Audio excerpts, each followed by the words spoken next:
it's on. Good afternoon, everybody. It's been a very powerful morning. We're so thrilled that you chose our breakout session, The Power of Families and Communities. I am so honored to welcome 4 distinguished panelists, and we are very hopeful to have an interactive and engaging session today thinking about the power of families and communities. So with that, let's get started. First is a person who needs no introduction, but I will say this is Dr. Rosa Gill, President and CEO of Communilife, which is a nonprofit community-based organization specifically focusing on Latina adolescent mental health. So please give it up for Dr. Rosa Gill. Next, we have Dr. Sydney Hankerson, the Vice Chair of Community Engagement at Mount Sinai, a psychiatrist whose focus is on reducing racial mental health disparities broadly with a specific focus on depression. Dr. Sydney Hankerson. Next, we have Glenn Liebman, CEO of the Mental Health Association of New York State, which is a nonprofit mental health organization of 26 affiliates in 52 counties with the mission to eradicate the stigma of mental health. Glenn Liebman. And finally, we have Paige Pierce, the CEO of Families Together New York State, the statewide family-run, family-governed organization whose focus is to provide a unified voice for families and youth with cross-systems involvement in policies that impact them. The motto of Families Together is nothing about us without us. Paige Pierce. We are really excited to come together to have a conversation about the power of families and communities. We have been talking around this topic in so many ways in the breakout session this morning as well as in the keynote. The different kinds of communities that our young people live in came up again and again. Schools, neighborhoods, faith-based organizations. But we thought it was so important to actually explicitly talk about what families and communities mean to young people and what young people mean in their families and communities. Young people do not live in a vacuum. It is so important to consider the context in which they live. And by considering the context and taking full advantage of the power of families and communities, we can leverage a lot more tools and strategies to support youth mental health. So what we want to do to get started, since we've done introductions of ourselves, is just to do some little introductions of you. So we would love you if you can just raise your hand so we can get a sense of who's in this room today and who decided that this was the breakout session that you wanted to come to. So I'm just going to go through some roles. Please just raise your hand if any of these roles are one of your identities, and please feel free to raise your hand multiple times. Any teachers or educators in this room? Okay, a smattering, good to see. Mental health professionals. All right, big representation from mental health professionals. Parents, caregivers, family members. Awesome, and I see a lot of overlap there. A lot of mental health professionals who are also parents, caregivers, and family members. Young people in the room. Can we give the young people in the room a round of applause? I wanted to share that in some of the listening sessions that we did, we went all around the state. I met 2 young people in Binghamton. They got up at 3 a.m. today to drive here to New York City to be part of this summit. So it really shows the passion and commitment that young people have to this topic. Anybody from law enforcement? Okay, some law enforcement officers. I see some in the back as well. Advocates. Woo! Terrific. And again, a lot of overlap. Parents, caregivers who are advocates, mental health professionals, teachers who are advocates. Policymakers, government officials. Also nice to see government representation here. Okay, so with that, what we would like to do is engage in just a little exercise. We know it is post-lunch, we want to get you moving just a little bit, so prepare to just push back your chair a tiny little bit and stand up if you're able to, or raise your hand. We would like you to take a moment, think about your own mental health and wellness journey, whatever that means to you. Think about yourself, especially as a young person, if you're a young person right now, but also if you're not, especially when you were a young person. Think of some of the people who supported you on your mental health and wellness journey. Take a second, really if you can, if you need to, close your eyes. Think of actual people. Think of their names, their faces in front of you. And you can think about as many as you want. What we wanted to do was kind of help you go through and help us as well think about all of the supports that all of us have gotten through our journey. So our distinguished panelists here, we came up with some categories of roles of folks who might have supported you. We're going to go down this line, and then we're going to go down one more time. When they say a role, if a person in that role was someone you thought of, would you please stand? And I am going to ask the panelists and myself if a person in that role was supportive on your own mental health and wellness journey to stand as well. And then we'll sit down and we'll do the next one. So with that, and I give you just another second to think as many people as you want. Okay, so Dr. Gill, who is one role that may have supported folks in a mental health and wellness journey? A neighbor, a very good neighbor. We're seeing a couple people stand up. Okay, Dr. Hankerson. A friend, if a friend helped you in your mental health journey.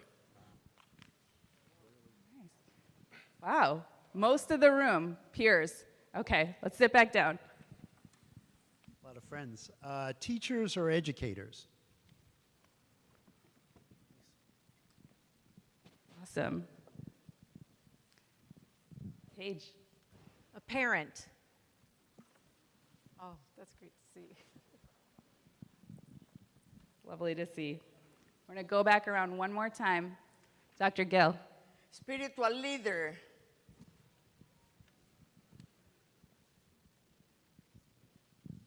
Dr. Hankerson. A barber or beautician.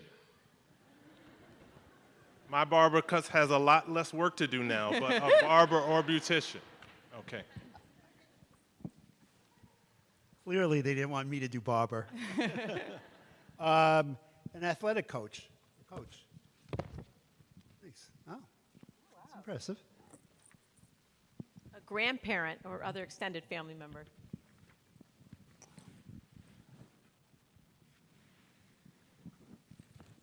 Last one. If you thought of anybody at all, would you please stand up or raise your hand?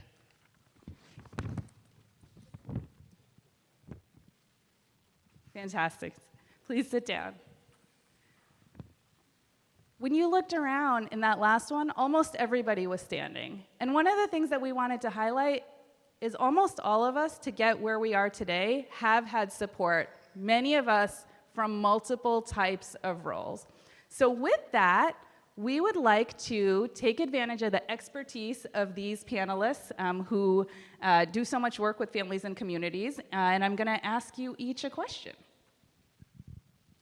Dr. Gill, what are ways to think outside the box to help families and young people with mental health challenges? Well, what we did at Community Life, we created a suicide prevention program for Latina adolescents, which is the Life is Precious program. And this is a 15-year-old program that addresses the challenges not only of the Latina adolescents, but also immigrant families in New York City. And this is a program that was developed actually thinking outside the box of the mental health delivery system. And by that, what I mean is that these adolescents and their families really require, in addition to the clinical work, that we all have done and are doing, they needed to have additional help with issues, for example, of connectivity or issues of getting together outside of the school system and the mental health delivery system. But we were not sure when we were thinking about developing this program, what would the program look like, right? So what we did, we created a qualitative marketing research, and we asked the parents and the adolescents, listen, what will be helpful? Why are we having this problem in the community? What are the things that we could do to help her? And it was very interesting, and it really helped us to really shape and develop the program. And the first thing that we heard from the parents and from the adolescents, we don't really want to go to a mental health clinic because the only thing that they do is they push pills. So already got, what they were thinking. They didn't feel that the school system was helping them because they didn't understand the challenges and the stresses associated with immigration. They thought that what they needed was, and we asked, what type of program do you adolescents would like to come? And they said, well, create a safe space where we can come and talk, and we can make new friends who are having these similar problems that we are having. And then also, you need to talk to the parents, because these parents do not understand that we are having difficulties in the acculturation process to the United States, meaning around independence and autonomy of Latina adolescents. And that's what we did.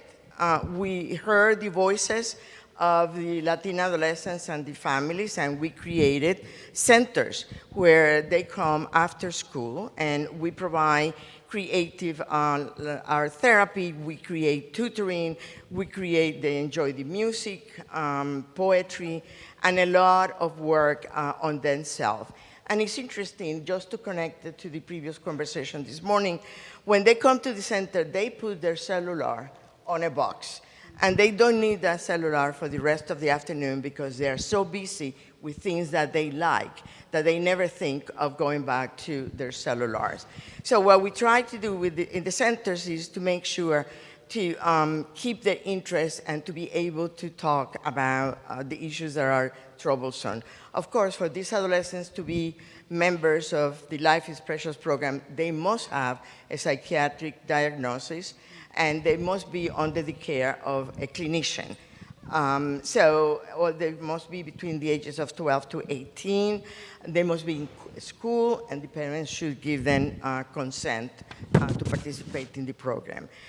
We, in partnership with Columbia University, the Department of Psychiatry and Psychiatric Institute, we have been evaluating the effectiveness and the efficacy of our model, and I'm pleased to say that research findings show that there is a reduction in suicide behaviors when the adolescents are even 1 month in the program, and most recently, the second phase of the research shows that the adolescents in Life is Precious have an improvement in the suicide ideation compared to adolescents in outpatient mental health clinics. Therefore, this out-of-the-box program does work for this particular population, and we just expanded the program to Poughkeepsie and to Yonkers. Thank you so much, Dr. Gill. One of the things that just really struck me when we went around New York State and listened to young people and said, what are your recommendations for schools and community organizations that would support mental health? Everything you're saying, I know you're talking about one particular population demographically and geographically, but it resonated so much with so many geographic and demographic young people in populations in New York State. They said over and over, we want community spaces that are not clinical, in addition to mental health supports. We want gyms where we can do real workouts. We want places where we can do art, make music, make movies. We want to do baking, cooking, gardening, etc. So I just wanted to say how much that resonated. Dr. Hankerson, How can youth be engaged in trusted community settings in the age of social media? Great, thank you. So first I'd like to say good afternoon, everyone. I said good afternoon, everyone. Good afternoon. Thank you. As we talk about trusted community settings, I thought that I would bring to this space one of the trusted community settings with whom I work, which is the Black Church. So I wanted to start with a little call and response. So I think to talk about the power of community settings, I'd like to share some of my personal experiences and then lead into some of the research and collaborations that I've done. When I was a kid, I really struggled with my weight. I was overweight, I was obese, and kids called me Sumo Sid. So they said I looked like a sumo wrestler. And they did that incessantly. At the same time, this was when I was in 5th and 6th grade, at the same time, my parents decided to dress me in jeans and plaid shirts, and I had very thick glasses. So for those of you who may remember the show Family Matters, I basically looked like, exactly like, a thicker version of Steve Urkel. So in addition to being called Sumo Sid, when I came into class at school, I was greeted with cries of, "Did I do that?" Because that's what Steve Urkel said. And so I struggled a significant amount in my childhood and early adolescence with feelings of doubt, with self-worth, and quite frankly, with deep, dark periods of sadness. And I think what got me out of that, in addition to the unwavering love and support of my parents, was that I was connected to so many different and powerful community organizations. I was very connected to my church. I was also very connected to sports teams, basketball, soccer. I was connected to youth engagement programs that helped kids with extracurricular activities outside of school. And so as I became a psychiatrist and became very passionate about promoting mental health for underserved and marginalized groups, especially for communities of color, I knew that the data showed that people of color do not utilize care from formal mental health systems. And in fact, 20 years ago, a paper came out that showed that in the United States, regardless of a person's racial or ethnic background, or regardless of their religious affiliation, they are more likely to get help from their faith leaders, from their pastors, from their imams, or from their rabbis, than they are to get help from a psychiatrist or their primary care doctor. And so I leveraged that data to create a community coalition of members of faith-based organizations, people with lived experience, policymakers who really have guided the implementation of evidence-based mental health programs in faith-based organizations and in other trusted community settings. And so that, I think, demonstrates the power of community in meeting people where they are to provide clinical or evidence-based interventions to then potentially connect them to formal treatment. Thank you, Dr. Hankerson.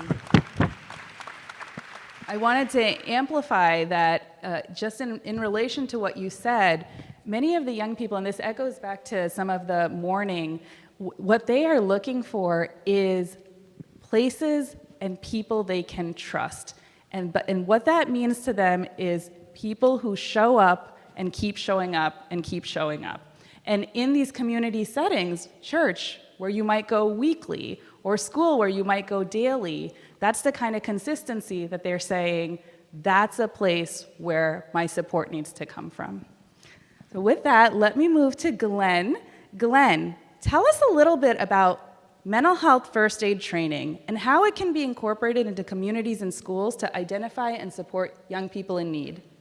Thank you very much, Sarah. Good afternoon, everyone. So before I do that, I just want to take a 20-second PSA. I really, as a longtime mental health advocate, I've got to say, and I'm sure, Paige, you agree, and Harvey, Matt, all the other advocates that are out there, that this is unprecedented. to have a governor do what this governor has done. You know, it's funny, every year at the State of the State, when the State of the State comes, we have this tradition of scouring through the State of the State to see if mental health is mentioned. It's almost never mentioned. This year, 7 pages, incredible. And to follow it up with budget, it's just remarkable.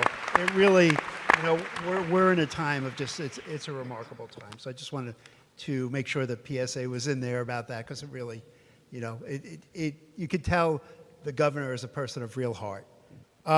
So we all know about the youth mental health crisis. That's why we're here today. And we heard the governor talking about the statistics earlier. So we certainly are very aware of the youth mental health crisis. And I could cite all kinds of statistics that you've probably already heard and you live with every day. But the bottom line is, as the governor talked about this morning, we have a real issue, but what are some tangible solutions? What are the kind of tangible solutions that are out there that we can respond to? Well, we believe that youth and teen mental health first aid holds one of those solutions. Just to give a little background on it, over 2.9 million people in the United States have been trained in mental health first aid, either adult, youth, or teen mental health first aid. There's both the Spanish and an English version. What it is it's a 6-hour training that can be done remotely with 2 hours of prep time. And it's for adults. Youth mental health first aid, don't be thrown off by the fact that it's called youth mental health first aid. It's really for adults who work with youth. So adults that work with youth between the age of 12 to 18. So we saw obviously a lot of people in schools get up. We saw a lot of community providers get up. It's for all youth-facing organizations. So it's really about that. And it deals, as you can imagine, with, you know, it's a literacy tool. It deals very much with common mental health challenges of youth and discusses development. And it goes through all the sort of basic principles about youth mental health. But where it really is the most powerful, I believe, is it talks about a 5-step action plan in response to youth in crisis and non-crisis situations. So it's very active. It's not a very passive training. It's a very active training. And again, this has been proven to be working very effectively over the years. So the answer really is, does youth mental health first aid work? Does teen mental health first aid work? The answer is a resounding yes. Over the past 10 years, there have been 45 peer-reviewed articles, about 12 of which discuss specifically around youth mental health. The findings include, and this is consistent wherever the study is, whatever the study's about, the findings include increased mental health literacy, including signs and symptoms and risk factors, identification of appropriate types of professional and self-help, increased confidence, reduced stigma. It's incredible what that can do. And teen mental health first aid, which is in combination in New York State, and we'll get into that in a minute, the way it's being rolled out in New York State, is similar in structure to adult and youth, but it's geared to teens between the ages of 15 to 18, grades 10 to 12, to understand and respond to signs of mental health and substance use challenges among friends and peers. We also have, you know, the Born This Way Foundation, which Cynthia Giamato was here today talking about, Born This Way, and the work that they're doing around youth and peer mental health first aid. It's incredible. The findings among peer support is it's a decreased stigma in teens, increased knowledge of helpful and harmful behavior for a peer in mental health, and increased confidence and empathy. This all sounds great, right? I mean, what could be bad about this? What's New York State doing about it? Well, here's the answer. Thanks to the leadership of Governor Hochul and OMH Commissioner Sullivan, New York has provided unprecedented access to both training of youth and teen mental health first aid. Mahaney's has been tasked, our organization, my organization, has been tasked with providing 140 youth mental health first aid trainings over the next 2 years, as well as a number of teen mental health first aid trainings. These trainings are open to everyone who works with youth between the ages of 12 to 18, and that's specifically around youth mental health first aid. In addition, and shout out to Sarah, but under the leadership of Commissioner Sullivan and Sarah, the combination of youth and teen mental health first aid will also help to identify future mental health workers that will help address this workforce crisis, which is clearly the number one issue I think we all face. This is a future that holds great hope around youth and teen mental health first aid in that combination. So, what can we do? Well, I was like when I initially was going to do this, I was going to do an Oprah impersonation. You, and you, and you, and you. But I'll back off that. You, and you, and you. You will all get free youth mental health first aid training. It's available free. Keyword being free. As my father, the former baby carriage salesman, said, such a deal. It's free. So we have a landing page that I believe will be, I'm not sure. Okay. There's a QR code, and as my team here knows, I have nothing about tech at all. So there's a QR code. I heard that was my team laughing. There's a QR code that people can, I guess it's right here. It's on every table. It's on every table. There's a QR code that lists the schedule of upcoming trainings that talks about youth and teen mental health first aid. We urge you, again, this is a great training. It is a response to the challenges that are out there. And thanks to the Office of Mental Health, there's no cost at all. So please follow up on the QR code. So thank you very much. And remember, you, and you, and you, and you. Thanks. Thank you so much, Glenn. One of the big pieces of feedback around the state when we asked, what do you need?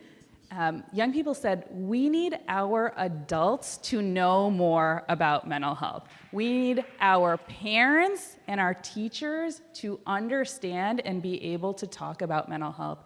In some of the places around the state, we were also able to have conversations with the parents, chaperones, staff members who accompanied the young people. And some of them said, listen, I'm a little bit scared to ask sometimes because I don't always know what to say, especially when my young person says something very serious to me. And so I really urge you so much to take a look at that table tent, even take a picture for later to share with your partner, with your organization, because what young people said is, we want adults who listen and don't judge. Those are the two things we heard over and over.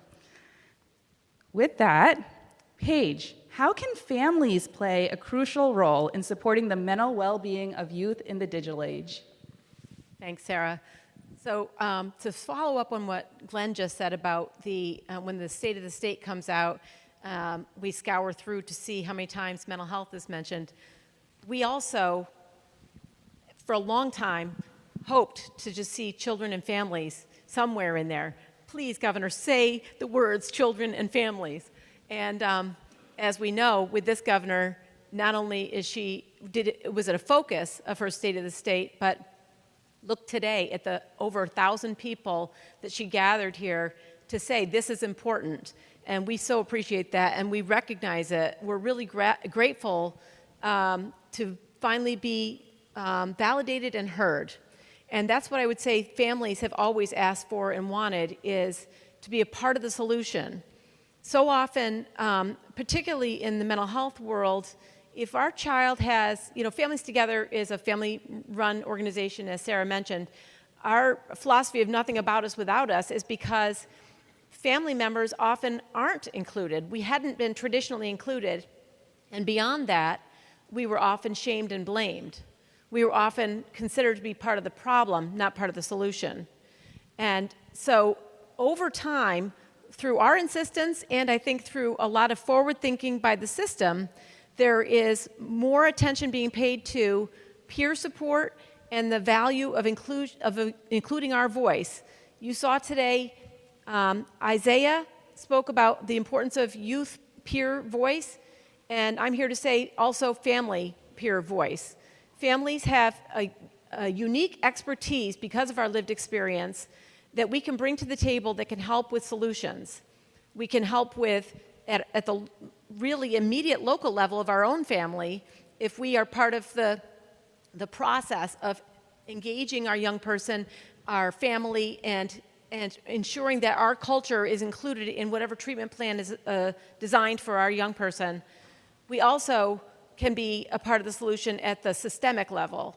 We, in Albany, do a lot of educating legislators, not lobbying, but educating legislators about the plight of our families, the situations in our communities, what's happening on the street, what's happening in our homes and in our schools that they need to understand better so that they can help create laws and policies that will impact our families in a positive way and our young people.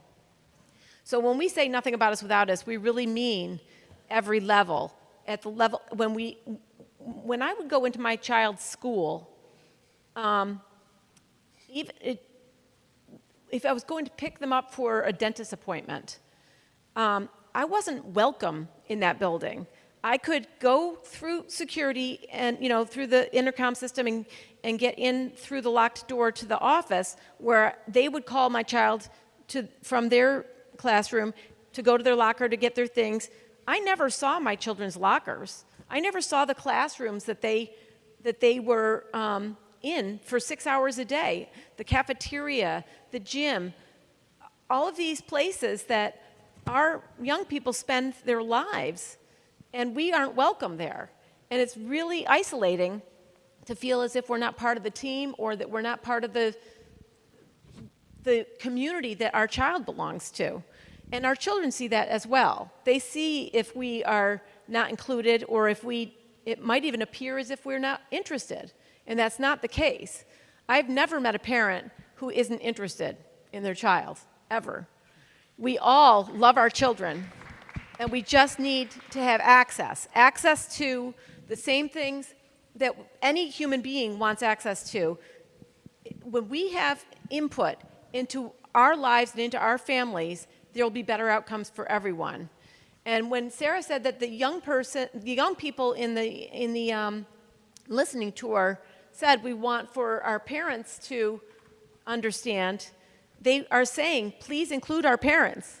And we, as parents, have been saying, I have a friend who used to be the executive director of Families Together before me, and she said, my foot got so sore from sticking it in the door and saying, hey, I'm here, I've got cookies, can I come in?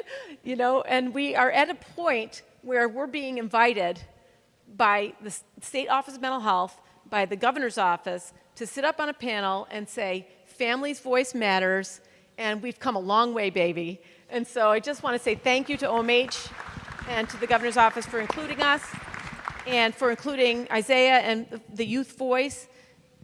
When you have peer involvement, you will always have better outcomes. Always include us.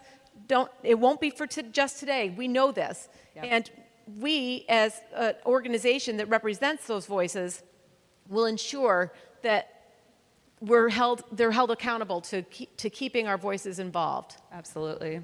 Thank you, Paige. Okay. We want to make sure all our panelists, before we move into a little activity with all of you, have a chance to answer Governor Hochul's big question of the day. As she said, she wants every panelist with their expertise to put forward 1 or 2 concrete recommendations for next steps on a policy level. And you heard her say she will welcome non-traditional ideas, progressive ideas, radical ideas. So with that, in just a minute or two, I'm going to go down taking just a minute or two. Will you please share 1 or 2 concrete recommendations for next steps on a policy level? Dr. Gill. Number 1, I think that we need to create space for different activities for adolescents within the mental health delivery system. Right now, it's closed.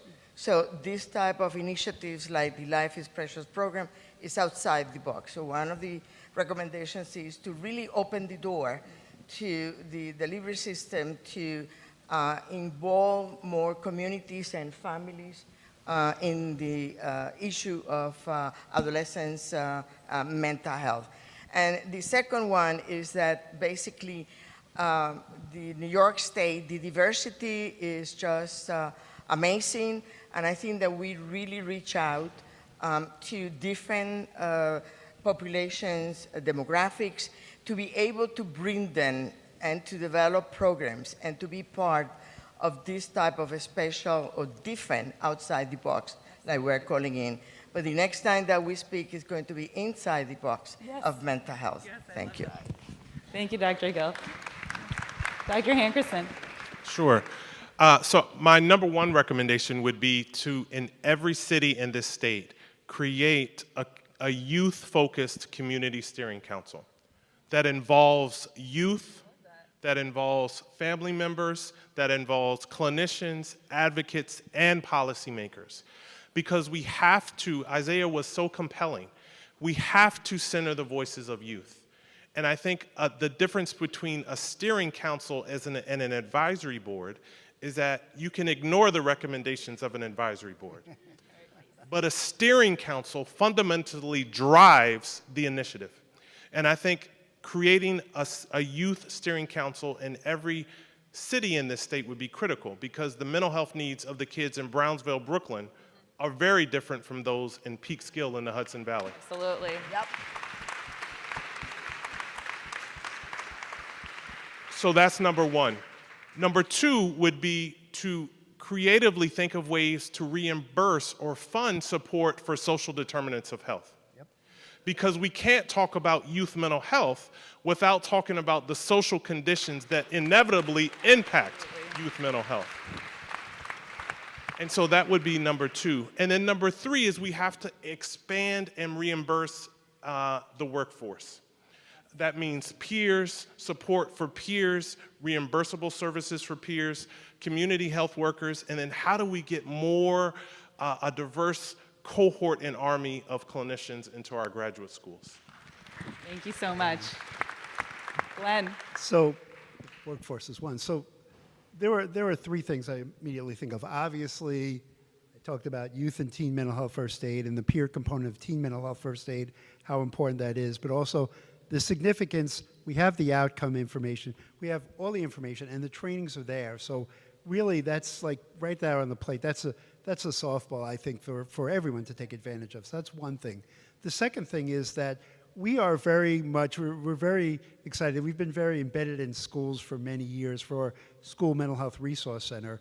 And there have been a lot of changes in recent years. School environments are changing. They're being more conducive around mental health. That said, there has to be a lot more. I think that the school-based mental health clinics, the way they've expanded, as a way to go. And I think that is a way that we can sort of make sure that there's the clinical piece as well as the programmatic piece. And the third thing, just to, echo what Dr. Hankinson said, it's about workforce. It's really about workforce. We have a great budget. We need to make sure that we're following up and getting funding for the workforce. We're like every other sector right now in desperate need of help. We know all the stories. Every one of us in this room could probably share a story about how deflated they feel sometimes about dealing with the workforce that they can't hire, they can't support. This is a seminal chance for us to change that. And hopefully, with everything that's gone on, we will see significant changes. So thank you. Thank you, Glenn. Paige. So I have just two things, really. One is it's in response to the governor. She's the governor of all of the state agencies of the state of New York and responsible for all of the state agencies. The Office of Mental Health is here in full force. There are some people here from OCFS. We often say we are families of kids with cross systems needs. Our families and our kids don't fit into the silos that government has created for the Office of Mental Health and OPWDD and OASIS and OCFS and education and health. We cross all of those systems. We are whole people, whole families, and there needs to be more coordination. And I would just urge the governor's office to coordinate specifically around child serving systems. There is, of course, a need to, there are certain human service agencies that cross the lifespan, but specifically for children's services, if we could just have more coordination and collaboration, because what happens is that there are different acronyms, there are different regulations, and none of them, they don't all talk to each other. I shouldn't say none of them, but many of them don't talk to each other, and families have said to us, I feel like I have to be the case manager for all the different case managers that are assigned to my family, and that should not be the case.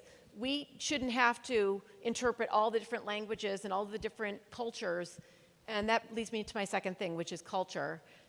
If we aren't intentional about reaching out, like Dr. Hankerson said, that social determinants of health are absolutely imperative. to all that we talk about here today. If we don't pay attention to the unique cultures of the families and the communities that we're serving, then we aren't really being cross systems anything. We're not being whole. And so we need to both coordinate across systems and recognize the uniqueness. Thank you, Paige. Thank you to all the panelists. What we want to do is, as we've been talking about harnessing the power of families and communities, all of us were thinking in the prep, this is a community as well. This is a community, all of you here, all of the people who attended today, a community of people who care about youth mental health. It's a community that has a lot of ties already. I know many of you know each other. It's a community that's being empowered by the governor to amplify youth voice and bring forward the needs. And so in addition to asking the experts, we wanted to give all of you a chance as well. So you'll see there's a brand spanking new box of Crayola markers at each of your tables. We would love to take the time I think we have maybe about 7 or 8 minutes for you to sit in your tables and answer the same question that these experts answered. What is something that young people need? And you can think about that as the prompt. Young people need, you could write that if you want, blank. What we are going to ask you to do is work together, think of something, and write it on the poster. Please write it big. Please write it in dark letters, because we are going to ask you to hold them up so that folks can see.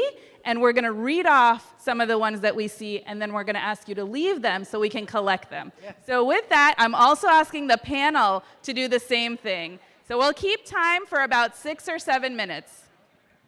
All right. Now you guys have to do an art project. I'm sorry to say, but I hope all 4 of you can agree on one thing that you got to do one. I guess we have. Okay. We can find common ground here. That's right. I'm not doing the writing, whatever it is, I trust I'm me. the Associate Commissioner for Workforce at the Department of Labor. I wanted to give both of you my card because we're talking about workforce. I have a public health background. I just started with the state, and I'd love to talk to both of you, so please reach out. And Dr. Hankerson, my sister Chloe Politis from Mount Sinai, says hi. Oh, okay. She's like, he's on the panel. Go say hi to him. So, take her. So thank you guys so much. Thank you. It's a pleasure. Please reach out because I'd love to talk to both of you. Thank you. I can be I'm not very good at this, but I can. All right. You have 4 kids, you must be. I know, I'm a big marker person. So we'll try to give folks maybe till 3 minutes or whatever. So I'll write young people need while you guys decide what the single 1 or 2 most important things are. Huddle together and figure out our. That's right. It should be 1 or 2 words. Yeah, whatever you want. We can write more. Oh, Sarah's a pro. Oh, thank you. Sarah's a pro. Sarah's a pro. Yeah. I had to teach my kids how to do bubble letters the other day. Yes, they're 2, 4, 6, and 8. Oh my. Yes. I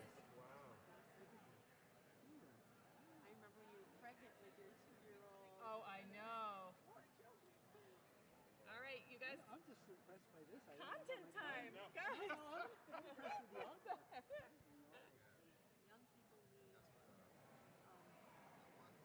Peace, love, and understanding.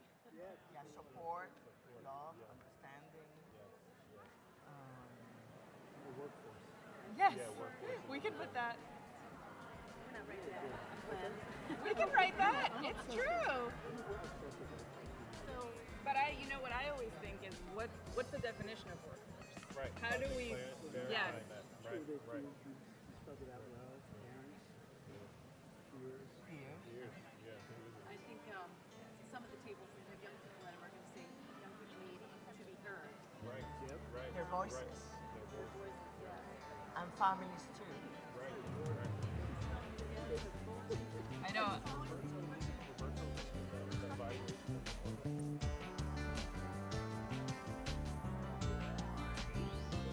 All right, you guys still haven't given me something to write. You gave me like 7 things. Oh. I'm a little worried I spelled something wrong here. These are great skills you have. Thank you. I have another career ahead of me in that. Okay, so young people need, what did we say? What are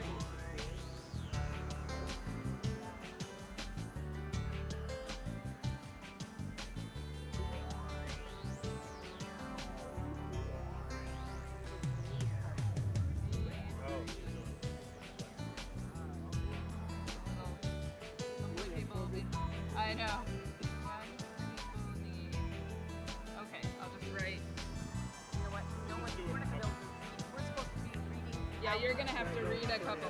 So what did we say? Support? Support.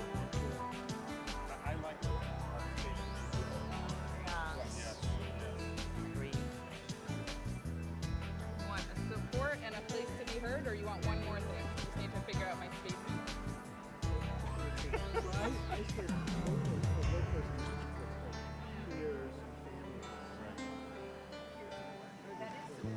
Yeah.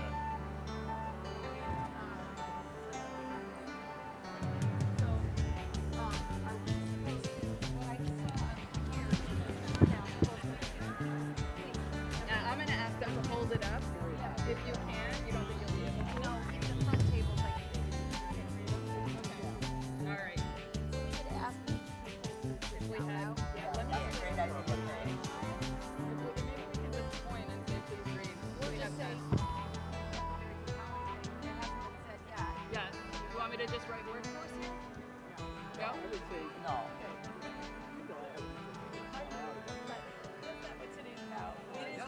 It actually is.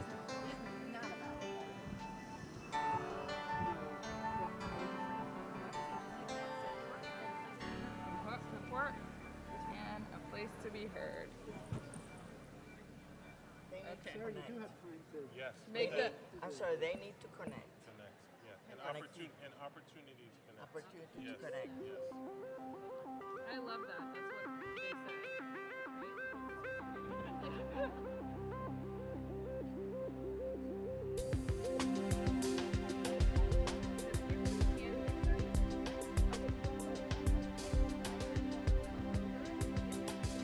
That was what I was concerned before. I was Yeah.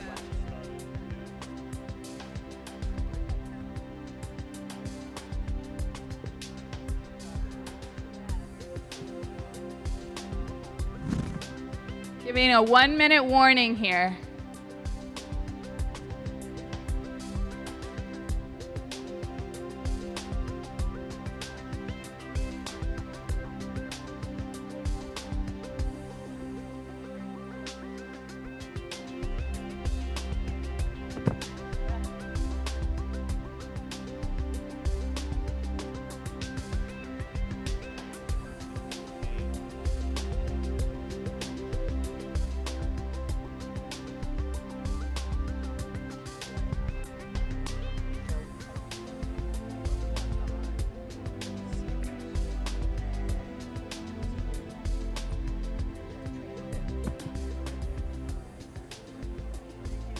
They said we have until 2:35, so I think let's try it.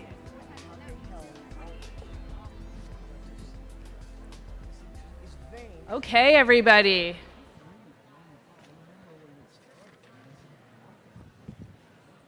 even we take them now to empower them. We take them to We have, sessions. I think, a lot of creative solutions. I see many poster boards with more than one thing written on them. And that makes sense because, as the governor said, there's no one solution.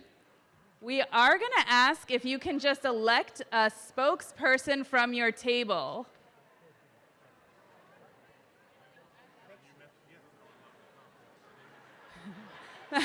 That is a lot of solutions on that, too. Okay. So what I'm going to ask is that everybody markers down. AF Sport, yeah.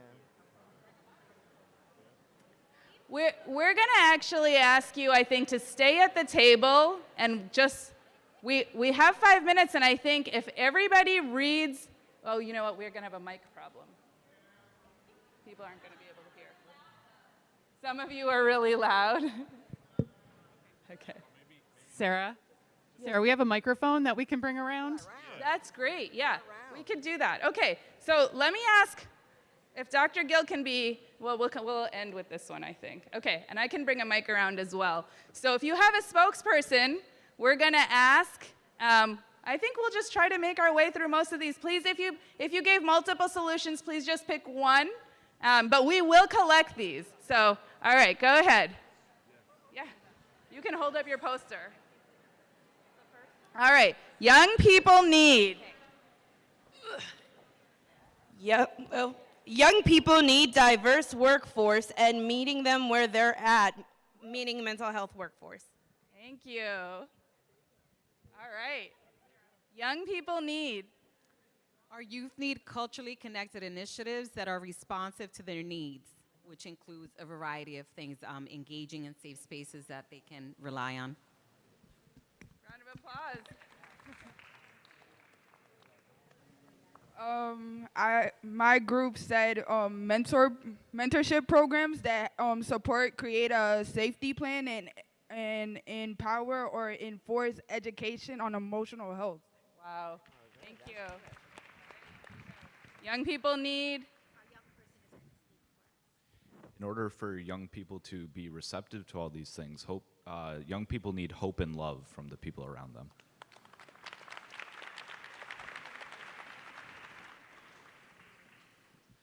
So we said quite a few things, but we said making sure youth have a seat at the table and that we continue to encourage youth-led spaces so that we're capturing the culture, their language, and what they see as solutions.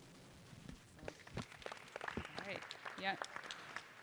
Young people need, this one says, young people need guidance.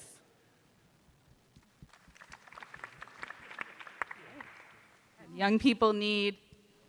We said opportunities to help others through connection, community engagement, peer support, and service projects. Very cool. Round of applause.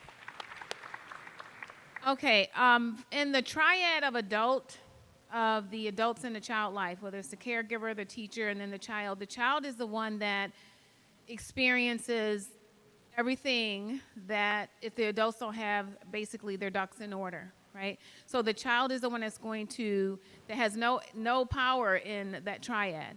So in my opinion, and I guess all of ours, I convinced them that the adults have to get their own mental health under control. Because if we don't have it under control, how do we expect them to have it under control? It starts from the soil up.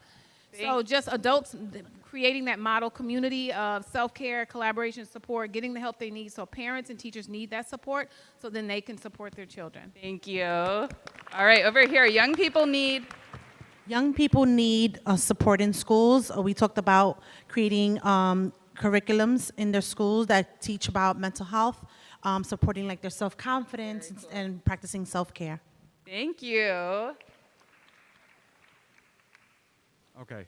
To feel safe in school, resources dedicated to supportive school climate through cross-systems funding. Trying to have OMH, OPWD, SED, everybody come together as best as possible because it affects everybody in our state. Awesome. Thank you so much. All right, I'm going to ask everybody to read one thing. Young people need. Age-appropriate information. Oh, I love that. All right, there you are. Young people need. They need assistance with identifying chosen families and squads that see them and are trusted, and that the systems that they cross collaborate with these chosen families. And then one more thing, demystifying and decoding IRL, meaning in real life, because their real life experiences in social media are representative of their actual life.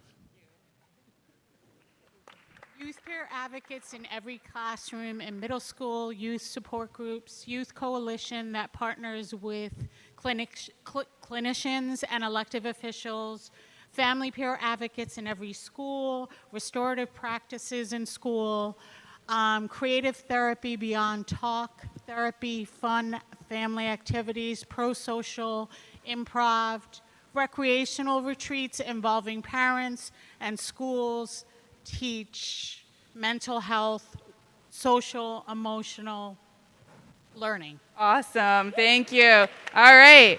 We're about halfway through. We do want to hit everybody, so try to pick one to read out loud. Young people need. Comprehensive sex education, including knowledge on STDs, health, pregnancy, sex positivity, normalization of sexuality, consent, sexual orientation, and healthy romantic relationships education. Thank you. Young people need. Young people need the opportunity to design and curate spaces for enjoyment and autonomy that elevates their interests and needs to a network of support and community versed in family-driven care. Yes, thank you. Yes, young people need a sense of belonging and to know that they're just enough and to be loved.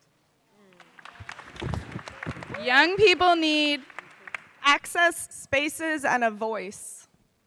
Awesome.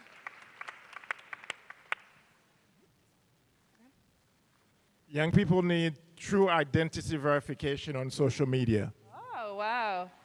Young people need affordable and gender-affirming healthcare. Young people need support that doesn't just talk about what the problem is, but why the problem occurs. So support for social determinants of health. Thank you. Young people need